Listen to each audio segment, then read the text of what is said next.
ఈ రోజుల్లో ఆడపిల్ల ఎవరు కూడా ఆఫ్టర్ మ్యారేజ్ హోమ్ మేకర్ కింద ఉండిపోవట్లేదండి.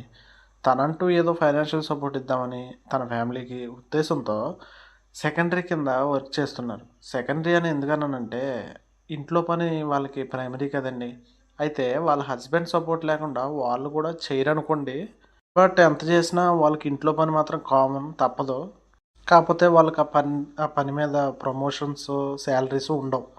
కాకపోతే ఇవన్నీ ముందు నుంచి ఆలోచించి, అయినా కూడా పని చేద్దామని ముందుకు వస్తున్నారంటే, ఒక రకంగా గ్రేట్ అనే చెప్పుకోవాలి. అయితే వాళ్ళు కూడా మనతో సమానత్వంగా, మనతో ఈక్వల్‌గా పనిచేస్తున్నారు. కాదు కాదు, మనకంటే ఎక్కువే. అయినా కూడా మన నుంచి వాళ్ళకి ఏమీ ఎక్స్‌పెక్ట్ చేయరండి. అంతా చేసినందుకు వాళ్ళని కిరీటం పెట్టి, శాల్వా కప్పి, పూలదండేసి సత్కారం చేయక్కర్లేదండి వాళ్ళకి. వాళ్ళకి కూడా అవన్నీ వద్దు.